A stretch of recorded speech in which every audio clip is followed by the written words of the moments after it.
Birinci Worddən başlayacaq. Ekran görsənir hamıya. Bəli. Tamam.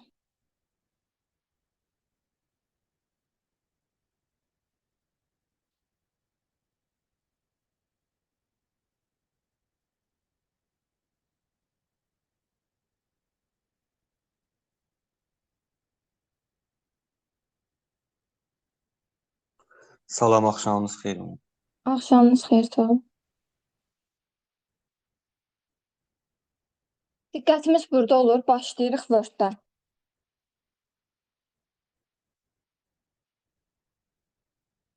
Desək ki, Word nə üçün nəzərdə tutulan proqramdır? Hamımız bilirik ki, Word mətn prosesorudur. Onu software dərsindən də keçmişdik. Biri var idi mətn redaktorları, bir də var idi mətn prosesorları. Word proqramı nəyə aiddir? Mətn prosesoruna aiddir. Word nə üçün nəzərdə tutulan bir proqramdır? Sadə və mürəkkəb mətnlərin hazırlanması üçün nəzərdə tutulubdur.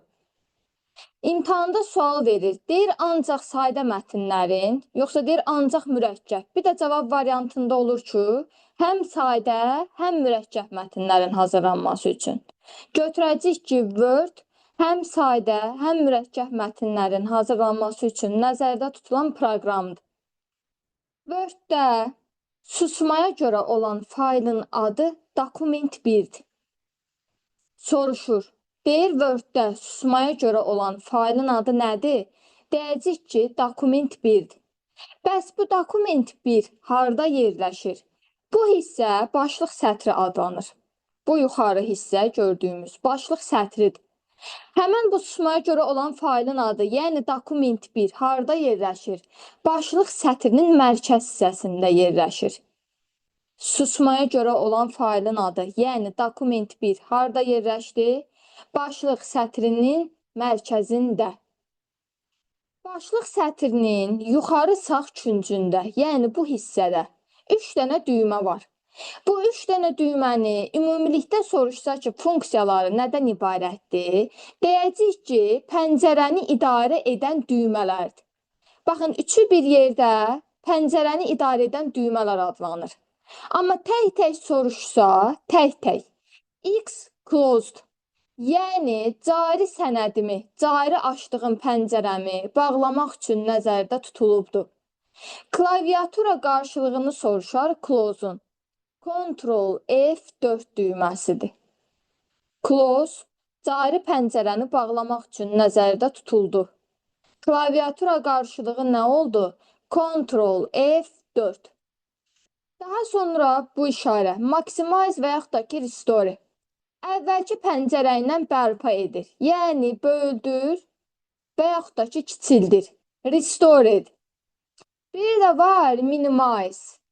Bu xətt minimize deməkdir. Nə iş görür? Hər vaxtınız xeyir. Pəncərəni tapşırıqlar panelinə, yəni bu aşağı hissəyə bükmək üçündür. Minimize pəncərəni tapşırıqlar panelinə, yəni bu aşağı hissəyə bükür. Sualda düşür ki, bu nə iş görür? Cavab variantında olur ki, pəncərəni tapşırıqlar panelinə bağlayır. Bağlamır, bükür. Həmişə deyirəm, telefonda proqramlardan tam çıxmadıqda proqramınız qalır, yəni bükülür. Amma tam çıxdıqda bağlanılır. Burada da eynən. Bu hissəyə bükür. Yəni mən bu close-u basıb çıxmıram. Ona görə minimize nə iş görür desə, pəncərəni tapşırıqlar panelinə bükdü. Bu düymələr harda yerləşdi? Başlıq sətrinin yuxarı sağ küncündə. Bir də var, başlıq sətrinin yuxarı sol küncündə Quick Access Toolbar. Yəni, cəld müraciətlər paneli. Cəld müraciət paneli nə iş görür desə, tez-tez istifadə etdiyim əmrləri burada belə bərkidirəm ki, əlimin altında əl çatan olsun. Quick Access Toolbar nə iş gördü? Tez-tez istifadə etdiyim əmrləri burada bərkitdim ki, əlimin altında daha əl çatan olsun. Bəs mən yeni bir əmr gətirib bura bərkitmək istəyirəm. Şəkli beləcə açır verir. Deyir buradakı hansı əmr vasitəsi ilə eləyə bilərəm onu. Burada more commands yazılıbdır. Yəni çoxlu komandalar deməkdir. Bura daxil olan hər hansı bir əmri seçirəm. Hansını istəyirəmsə də onu ədi vururam, daha sonra OK. Həmin seçdiyim əmr gəlib bura bərkinir. Yəni əlimin altında əlçatan olur. Quick Access toolbarın özü, yəni cəld müraciətlər paneli. Dedik ki, başlıq sətrinin yuxarı sol küncündə yerləşdi burada. İmtahan sualı olubdu. Deyir ki, bəs menyu zolağından aşağıda da yerləşə bilərmi? Menyu zolağı bu hissəni deyir. Yəni deyir burada da buradan aşağıda da yerləşə bilərmi? Yerləşər. Burada show below the ribbon var. Below aşağı hissə deməkdir. Yəni LED-dən aşağıda göstərilsin. Düşdü bu aşağı hissəyə. Yenidən mən show above the ribbon-u vuranda, above da yuxarı hissə deməkdir. Yenidən qayıdacaqdı başlıq sətrinin yuxarı sol küncünə. İndi fikrimizi toplayaq. Desək ki, Quick Access toolbar, yəni cəld müraciət paneli, başlıq sətrinin yuxarı sol küncündə yerləşdi. Bəs menyu zolağından aşağıda, yəni bu hissədən də aşağıda yerləşə bilərmi? Götürəcəyik ki, bəli. Niyə? Show below-nu vurdum, aşağı düşdü. Show above-u vurdum, yuxarı qalxdı. Daha sonra var bu hissədə vəziyyət sətri. Bu gördüyümüz hissə vəziyyət sətri adlanır. Vəziyyət sətrində Word-ün bir miqyası görsənir, miqyası. Bir də ki, görünüş rejimləri. Deyək ki, Word-ün miqyası nə qədərdir? Word-ün miqyası, yəni zoomu, susmaya görə 100-dür. Susmaya görə 100-dür. Excel-də də 100-dür, PowerPoint-də də Word-ün özündədir. Bu iş proqramının üçündə də susmaya görə 100-dür. Bəs belə minimum, maksimum aralığı neçədir? Minimum 10-dur, maksimumdakı 500-dür. Deməli, Word-ün zoomu susmaya görə 100-dür. Minimum 10-dur, maksimumda 500-dür. Yəni 10-500 aralığında dəyişir. Vəziyyət sətrində və yaxud da ki, susmaya görə Word-ün neçə görünüş rejimi var? İstər vəziyyət sətri desin, vəziyyət sətri bu hissədir. İstərsə də susmaya görə desin. Susmaya görə bilirsiniz nə deməkdir? Yəni proqramı ilkin açdığın zaman sənə bu aşağıda neçə görünüş rejimi görsənir, o deməkdir. Adicə susmaya görə deyirəm ki, zoom, yəni miqyas 100-dür. O 100 bu 100-ü nəzərdə tutur. Yəni proqramı ilkin açdığın zaman miqyas neçə olursa da odur susmaya görə. Yəni qaranlıq qalmasın sizə o söz. Deməli vəziyyət sətrində və yaxud da ki, susmaya görə Word-ün neçə görünüş rejimi var? 3 dənədir. Birincisi read mode-dur, oxuma rejimidir. İkincisi print layout-dur, bu rejim, çap etmə rejimi. Yəni işləyəndə bu rejimdə işləyirik. Biri də var web layout, o da ki, şəbəkə rejimidir. Deməli, Word-ün susmaya görə və yaxud da ki, vəziyyət sətrində neçə görünüş rejimi var? 3 dənə. Read mode, print layout, bir də ki, web layout. İndi sizə nə başa salım? Sual verir, deyir ki, bu görünüş rejimlərində neçə xəttkeş aktiv olur? Yadınızda saxlayın ki, read mode görünüş rejimində xəttkeş aktiv olmur. Print layout da hər iki xəttkeş aktiv olur. Həm şaquli xəttkeş aktiv olur, həm də ki, üfüqi xəttkeş aktiv olur. Print layout-da. Biri də var web layout görünüş rejimi. Web layout-da da ancaq bir dənə xəttkeşdir, o da ki, üfüqi xəttkeşdir. Bunları yadınızda saxlamağın bir yolunu deyim. Read mode-da nə read-da T hərfi yoxdur, nə də ki, mode-da T hərfi yoxdur. Deməli, burada heç bir xəttkeş aktiv olmur. Ən sadə yoldur, qarışdırmayasınız deyə. Print layout-da Printdə də T hərfi var, layoutda da T hərfi var. Amma nəzərinizə çatdırım ki, ancaq sözün sonundakı T hərfinə aiddir. İndi view-da görünüş rejimlərini deyəndə orada olacaqdır. Orada da başa salacağam. Printdə də sonunda T var, layoutun da sonunda da T var. Deməli, burada hər iki xəttkeş aktiv olur. Həm şaquli xəttkeş, həm də ki, üfüqi xəttkeş. Yəni, T-larla tuturuq. İndi web layout görünüş rejimində sual verirəm ki, neçə xəttkeş aktiv olur? Webdə T hərfi yoxdur. Bizə dənə layoutda sonunda T-dır. Deməli, bizə dənə xəttkeş aktiv olacaqdır. Bir dənə T-dır, bir dənə xəttkeşdir. O da ki, həmişə bir xəttkeş olanların həmişə hamısı üfüqi xəttkeş olur. Yadınızda qalsın. Yəni, web layoutda bir T hərfidir, bir dənə xəttkeşdir. O xəttkeş də ki, ancaq üfüqi xəttkeş olur. Daha sonra sual verər. Deyər ki, dokument 1-in genişlənməsi nədir?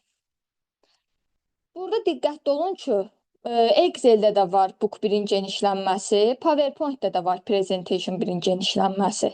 Ona görə yadda saxlayaq. Dokument 1-in genişlənməsi nədir desə, docx. Genişlənmə docx-dir. Biri də var, soruşar ki, bəs şablonu. Şablonu da docx. Yadda qalsın. Desək ki, dokument 1-in genişlənməsi nədir? Deyəcək ki, docx. Bəs desə şablonu nədir? Deyəcək ki, .x. Bu da yadda qalsın. Bir də Word-ün əsas struktur elementi soruşar nədir? Word-ün əsas struktur elementi simvoldur. Hər proqramda soruşur. Word-ünkü simvoldur, Excel-inki xanadır, PowerPoint-də də slayddır. Ona görə Word-də əsas struktur elementi nədir desə, simvoldur. Bu da yadda qalsın. Daha sonra baxırıq fayl menüsuna.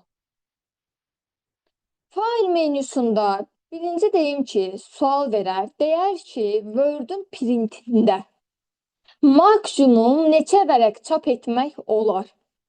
Word-ün printində maksimum 16 vərəq çap olunur. Yəni, bir vərəqin üzərində xırda-xırda şəkildə 16 vərəqdir. Elə deyim. Word-ün printində maksimum neçə vərəq çap olunur desə, 16 vərəqdir. Təkrar olsun sizlərə. Excel-də 1-dir, PowerPoint-də də ki, 9-dur. Word-də neçə oldu? 16 vərəq. Sual verər, yeni Word faylı açmaq. Həm Home-dan aça bilərəm, həm də ki, New-dan. Blank dokumentdən. New-nun fərqi nədən ibarətdir? Sadəcə aşağı hissədə şablonlar olur. Şablonlar internetdən köçürmə başlıqlar deməkdir.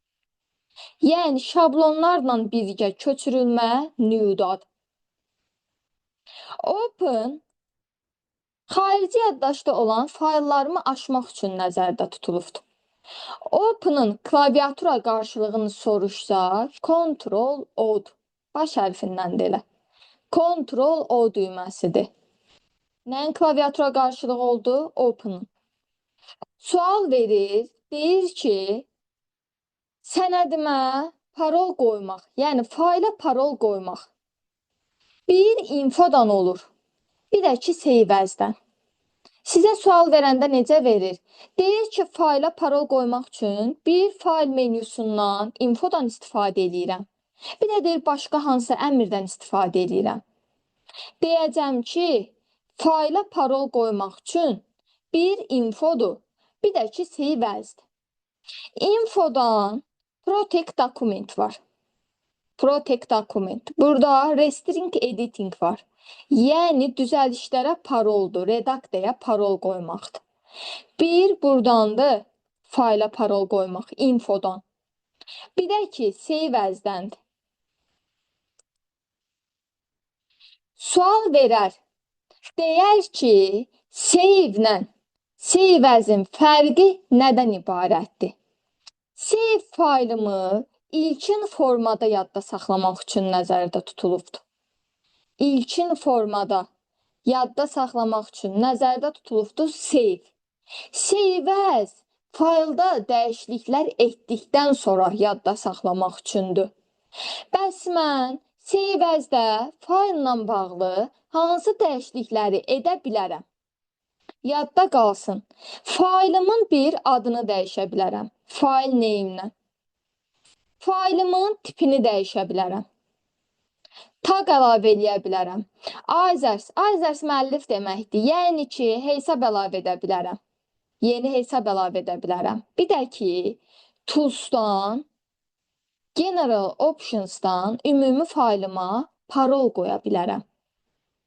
Sual verir, dəfələrlə düşübdür, baza sualdır, düşər.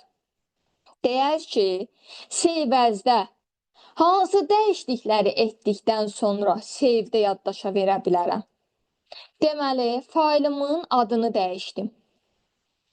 Faylımın tipini dəyişdim. Müəllif əlavə etdim. Tag elə tag kimi də düşür, tag əlavə etmək. Yəni, başqa adı altında yadda saxlamaq. Bir də ki, Tools. Tools'dan General Options var. Ümumi faylıma parol qoymaq. Bu 5 dənə dəyişikliyi faylda edəndən sonra save-də yadda saxlaya bilərəm. Onu nəzərinizə çatdırım ki, imtahana düşəndə düşür ki, faylda hansı dəyişikliyi edə bilərəm. Faylın tipi deyəndə orada salır ki, faylın uzunluğu, faylın ölçüsü, faylın səmitləşməsi, bu kimi şeylər salır. Yadınızda saxlayın ki, faylın tipi deyəndə faylın uzunluğu, ölçüsü nəzərdə tutulmur. Faylın tipi, yəni dokument kimi mi yadda saxlayırsan, PDF kimi mi, XPS dokument kimi mi, açıq sənəd kimi mi? Yəni bu kimi şeylər nəzərdə tutulur. Uzunluqdur, ölçüdür, səmitləşmədir. Bunlar save as-də faylın tipinə aid deyil. Yəni imtahanda qarışdırmaq üçün sizi bu kimi şeylər salır. Ancaq bu 5 dənə dediyim aiddir.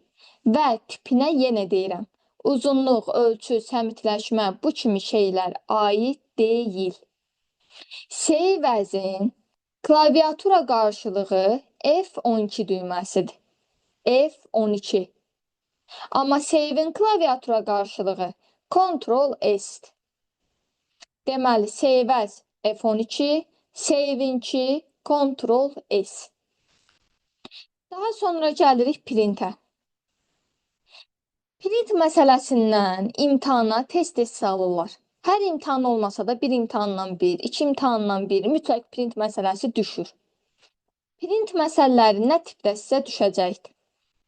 Yenə təkrarlayım ki, Word-də maksimum 16 vərəq çap olunur.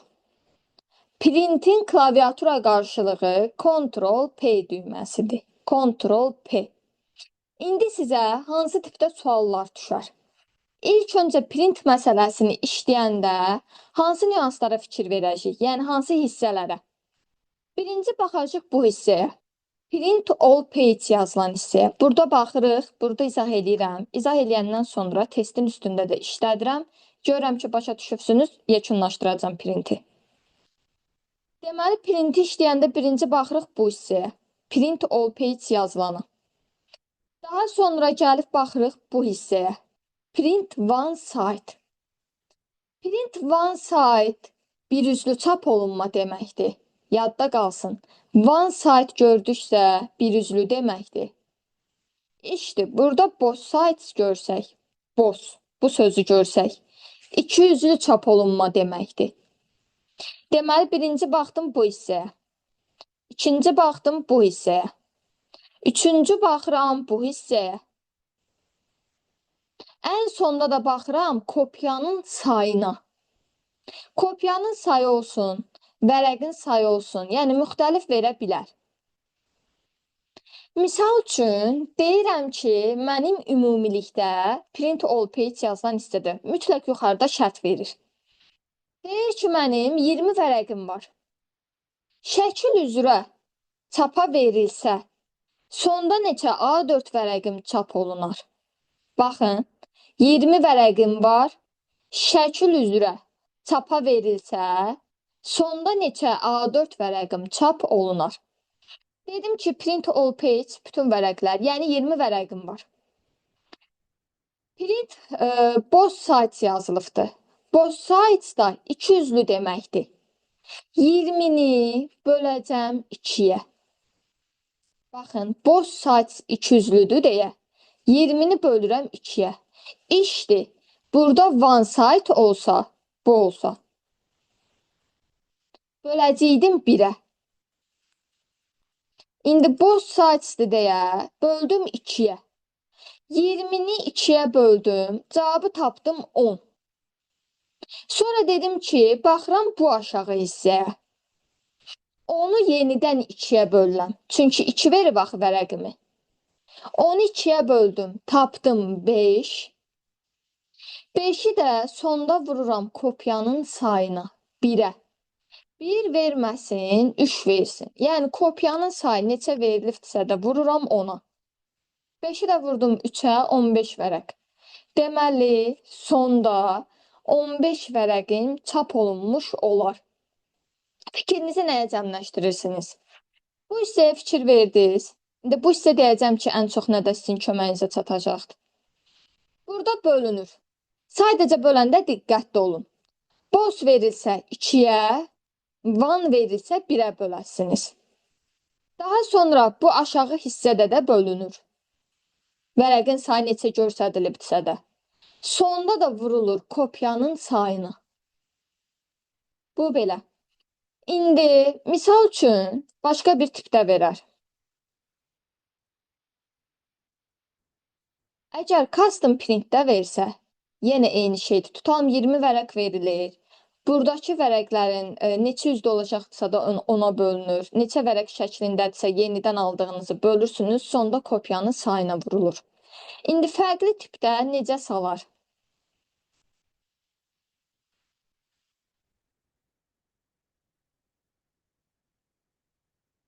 Biri var odd page, odd yazılır.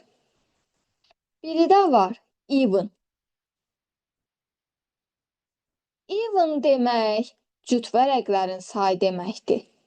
Even cüt vərəqlərin sayıdır. Odd da tək vərəqlərin sayıdır. Əgər yadınızda qalmasa, odd sözü 3 hərflidir. Yəni 3 hərflidirsə deməli təkdir. Tək rəqəmləri götürəsiniz. Even da 4 hərflidirsə deməli cütdür. Yəni cütləri götürəsiniz. Elə də yadınızda saxlaya bilərsiniz. İndi even veribdir. Deyirəm ki, 24 vərəqim var. Bu şəkil üzrə çapa verilsə, sonda neçə vərəqim çap olunmuş olar? 24 vərəqdir. 200'lü çap olunacaqdır. Neynirəm? 24'ü bölürəm 2'yə. Elədi 12. Sonda 2 vərəqdir. Qoyun dəyişək 3 olsun. 4 vərəq şəklində. 12'ni bölürəm 4'ə. Eləcəkdir neçə? 3. 3'ü də sonda vururam kopyanın sayına. Eləyəcəkdir 9 vərəq. Yəni 24 vərəqim var. Səndən cütləri soruşursa da 24'ü böl 2'yə. 12 vərəq cütə düşür. 12 vərəq də düşəcəkdir təkə. Yəni bir də oturub orada yazıb saymayın ki, 24'dən neçəsi cütdür, neçəsi təkdir. 12'si cütdür, 12'si də təkdir. Amma bir şey də deyim. Misal üçün verər sizə 27 vərəq. Burada da yazılar odd. Baxın, burada aşağıda odd yazılsa, həmişə print məsələsində bu aşağıya fikir verin. Odd demək nə deməkdir? Tək vərəqlərin sayı. Ümumilikdə 27 vərəqiniz var. Bu şəkil üzrə çapa verilsə, sonda neçə vərəq çap olunar? 27'dən ən sadə yolunu deyim, orada yazıb saymayın. 27'dən nə edirdik? Birini qoyurduq kənara. Qaldı 26 vərəqim. 26'nı 2'yə böləndə 13 vərəq düşür cütə, 13 vərəq də düşür təkə. Həmişə o kənara qoyduğunuz bir vərəqi verin təkə. 14 tək vərəqlərin sayı eləyir. 13 də cüt vərəqlərin sayı eləyir. Baxın, həmişə deyirəm ki, istəsəniz yazıb saya da bilərsiniz. Amma imtahan həyəcanından bilirəm ki, tələbələrdə birini az götürəsiniz, birini çox götürəsiniz, say doğru düzgün gələsi deyil. Ona görə də ən sadə yolu budur. Həm də vaxt qazanırsınız. 27 vərəq verdi, 29 verdi, yəni bu tək vərəqlərə aiddir. Birini qoysan kənara. Elədi 26, yenə deyirəm. 26-nı böldün 2-yə. 13 cüt, 13 tək. Həmişə və həmişə o kənara qoyduğun bir dənəni ver təkə. 14 tək vərəqlərin sayıdır. 13 də ki, cüt vərəqlərin sayı eləyir. Yadda qalsın. Tutalım, 14 tək vərəqlərin sayı tapdınız. 14-ü yenə həmin qaydada. Gəlib böləsiniz 2-yə. Eləyəcəkdir 7. Burada da 2 vərəq deyək. 14-ü 2-yə böldünüz, elədi 7. 7-ni yenidən gəlib bölürsünüz 2-yə. 7-ni 2-yə böləndə neçə eləyir? 3 onda 5. 3 onda 5-dir deyə yuvarlaqlaşdırıb 4 götürürük. Baxın, 3 onda 5 olsun, 3 onda 3 olsun. Yəni ki, belə onluq ayırma şəklində olsa, yuvarlaqlaşdırıb tam ədəd götürürəm. 3 onda 5 eləmədi, götürürəm 4. 4-ü də sonda vururam kopyamın sayına. Sadəcə və sadəcə print məsələsində həmişə bu hissəyə diqqətli olun. Tək vərəq, cüt vərəq. Çünki orada sizin edəcə hesabladığınız say da olur cavab variantında. Oddla, even'dan verdiyi cavab da olur. Ona görə diqqətli olaq ki, orada sualda uduzmayaq. Daha sonra nə tipdə düşür? Biri də var verər current'la. Baxın. Print current page. Belə verər. Əgər bu tipdə versə, yuxarıda da məsələnin şərtini verir. Birdən elə uzun-uzadı şərt verir ki, o şərti hesablamayın. Mən səsim gəlir sizə. Bəli. İnternet canım. zəifləmə Bəli, bəli, oldu. bəli. Tamam. Bəli. Current page verildi. Cari səhifənin sayını soruşur. Yuxarıda da bu current-ı verəndə özdə iminli. Yuxarıda da uzun-uzadı bir şərt verir. O şərti hesablamayasınız. Current gördünüzsə də ancaq kopyanın sayını götürəsiniz. Bu kopyanın sayında cavab neçədirsə, 3-dür, 2-dir, 5-dir. Cavab neçədirsə də ancaq odur. Baxın, yenə deyirəm. Current veriləndə məsələni oturub, hesablayıb işləmirsiniz. Ancaq kopyanın sayına baxırsınız. Kopyanın sayında neçə yazılıbdırsa da, cavab variantında da düzgün cavabınız odur. Bunu da yenə deyim. Şərti oturub işlədiyiniz cavab da olacaqdır cavab variantında. Ancaq bu kopyanın sayı da olacaqdır. Ona görə deməli əsas nəticə nə çıxarırıq? Şəklə baxırıq. Verilən şəklə. Şəkildə current yazıldı, kopyanın sayını götürdüm. Şərti oturub işləmədiniz. Daha sonra necə tipdə düşər?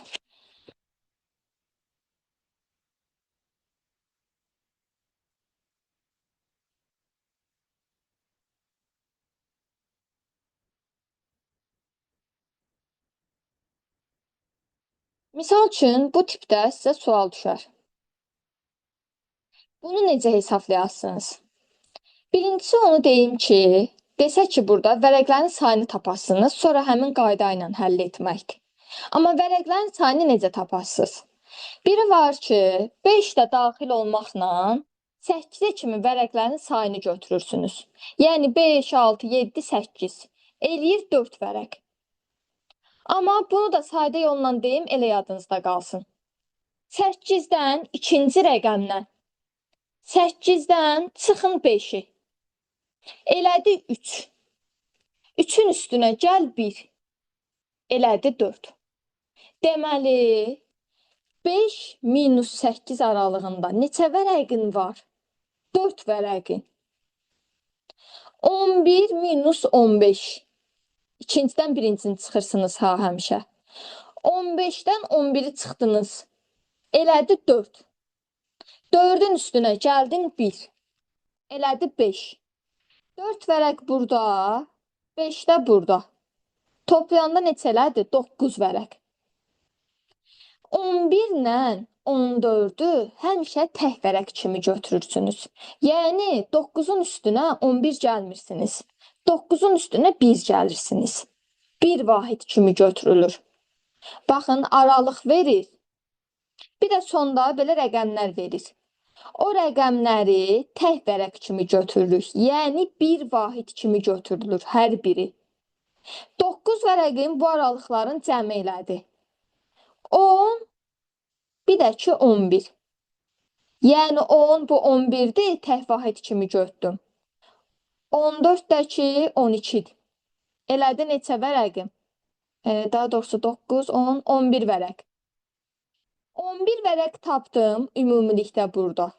Yenə həmin qayda ilə işləyirəm.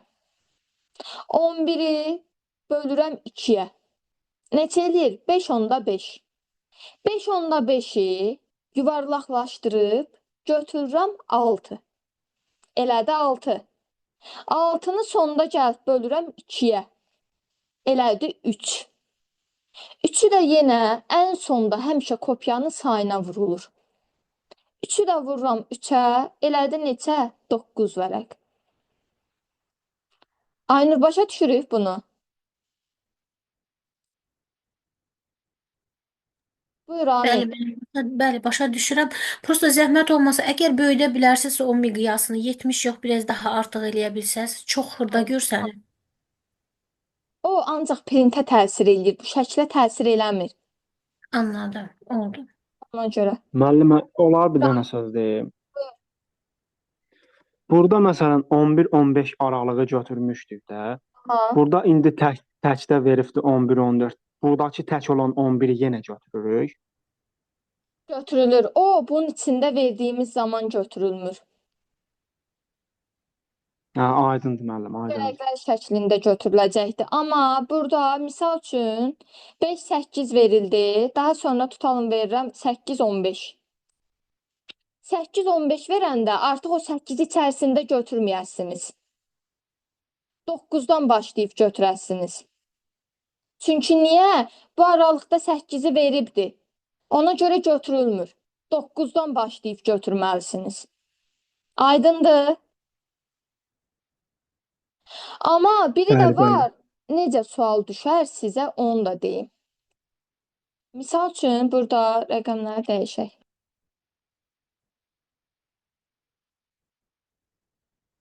Elə eyni qalardı. Gözdən elə eyni qalsın. 11-14 misal üçün veribdi. Elə təsəvvür eləyin ki, bu hissədə od yazılıbdı. Od. Yəni tək vərəqlərin sayını istəyir sizdən. Od demək tək vərəqlərin sayı idi. 5-8 aralığında mənim neçə dənə tək vərəqim var? 5, 7, 2 dənə. 11-15 aralığında neçə dənə tək rəqəmlərim var? Sayırsınız 11, 13, 15. Burada da bir dənə 11-dir. Yəni 14 cütdür. Həmin tək vərəqlərin neçə dənədirsə də, onun sayını yenidən həmin qaydada bölməlisiniz. Birinci bu hissəyə bölünür, ikinci bu hissəyə bölünür, sonda da vurulacaqdır nəyə? Sizin kopyanın sayına. Od verildi, təkləri götürürsünüz. Even verildi, cütləri götürürsünüz. İndi testi işlədəndə orada da daha aydın görəsiniz. Printin klaviatura qarşılığı nə oldu? Ctrl-P. Daha sonra var export əmrləri. Bunlardan çox istifadə olunmur, amma fayl menüsündə deyə deyirəm. Şey deyəndə faylınızı paylaşmaqdır. Yəni PDF şəklində və yaxud da ki Word dokument şəklində faylını paylaşırsan. Yəni kopyası, nüsxəsi paylaşılır, bölünür. Biri də var export. Export da ki xaric etməkdir. PDF, XPS dokument şəklində yaradıb xaric eləyirsən.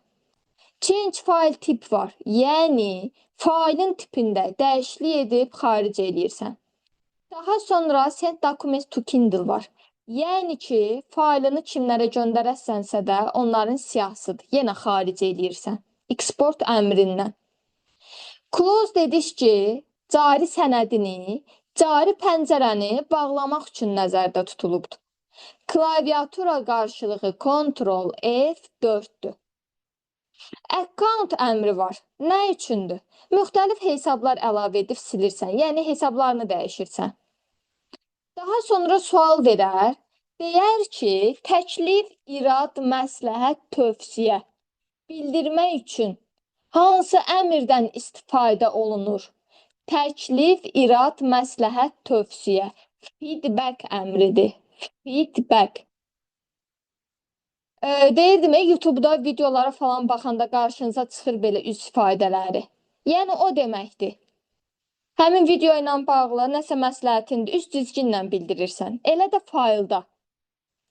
Təklif, irad, məsləhət, tövsiyə bildirmək üçün hansı əmrdən istifadə olundu? Feedback. Biri də var, kompüterlə bağlı nastroyka işləri. Yəni sazlanma işləri options əmri vasitəsilə olur. Kompüterdə sazlanma işləri və yaxud da ki nastroyka deyər. Bu kimi işlər fayl menüsündə hansı əmrdən istifadə etməklə olur desə, options əmri vasitəsilə olur. Yadınızda qalsın. Bura kimi Word haqqında hansı izahları verdimsə də bir nəfərdən soruşuram, sonra testdə print məsələlərinə baxırıq. Amma proqram vaxtı bitir. Gözləyin yenidən link atım.